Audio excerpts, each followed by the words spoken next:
2022 жылы укук коргоо органдары тарабынан аялдарга карата жасалган кылмыштар боюнча 6580 кылмыш иши козголуп, былтыркы жылга салыштырмалуу 4292 азайган. Аялдарга карата зомбулук мурдагы жылга салыштырмалуу азайды. Мындай маалыматты журналисттер үчүн жыйын курган башкы прокурор Курманкул Зулушев айтты. Жалпы аялдарга карата жасалган зордук зомбулукка байланыштуу 2022 жылы 6580 кылмыш иши козголсо, 2709 гана сотко жөнөтүлгөн. Ал эми 2000ге жакыны өндүрүштөн кыскартылып, 1300дөйү токтотулган. Учурда калгандары тергелип жатканын кошумчалады.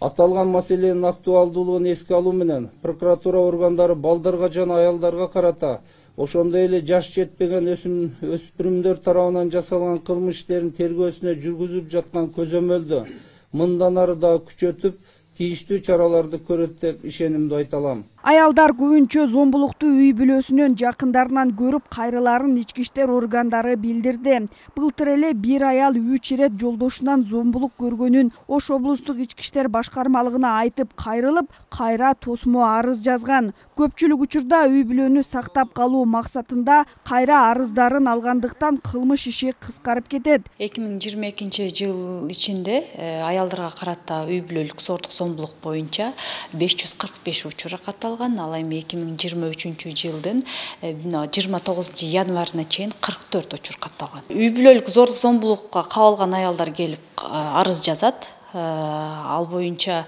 тийиштүү экспертизалар дайындалат. Ошол экспертизанын жыйынтыгы чыга электе эле кайра өздөрү эле тосмо арыз жазып бергендер көп учур катталат. Ошонун негизинде кылмыш иштери кыскарып кетет. Анткени бунун себебин сураганда ушул баламдын атасы ортобузда мынча бала бар деп ушинтип көп ошондой түшүндүрүшөт да. Укук коргоочулар аялдарга карата зомбулук азайды дегени менен жабыр тарткан аялдар менен иштеген Ак жүрөк кризистик борборунун жетекчиси статистика өсүп жатканын билдирди. Былтыр 1500дөн ашык аял кайрылганын билдирип, мындан сырткары алыскы райондордон телефон аркылуу жардам сурагандар көп дейт. Ош облусу боюнча Кара Суу, Ноокат жана Араван райондорунан жардам сурап кайрылышаарын билдирип, арызды көбү жаза бербешин кошумчалады. Көпчүлүгү билбей, ушул кайрылуу жолун билишпей, телефондору жок, анан интернетке чыга албайт, же кошуна колоңдор менен сүйлөшө албайт, басымдын астында жашап келгендер канчалаган үйүндө жүргөндөрүн айтышат да. Көпчүлүгү жашыруун боюнча калып кетип атат. Мына канчалаган аялдар бизге чалышат райондордон, анан алыскы райондун кыштактарынан. Мен эч жака бара албай жатам. Балдарымды таштай албай жатам. Көп жылдан бери ушундай зордук зомбулук көрүп келатам. Мен психологиялык жактан абдан кыйналдым.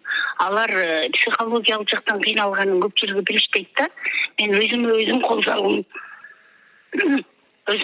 салгым келип атат деген учурдан биз ошону байкайбыз да. Эл аралык уюмдар 2022 жылдагы зомбулук көргөн аялдар жөнүндө жарыялаган баяндамасында Кыргызстанда көп фактылар сотко жетпей кыскарып жабылып кетээрин жазып чыгышкан. Аялдардын аяосуз зомбулук көрүп жаткан видеолору да буга чейин интернетке тарап чуу жараткан. Мисалы, бир ай мурун 2 аял үй бүлөлүк зомбулуктан ажал тапса, жакында эле Чүйдө дагы 38 жаштагы келин каза болуп, шектүү катары чогуу жашаган киши кармалган. Зыягүл Болот кызы, Азам Бузриков, Бейтарап, Ош шаары.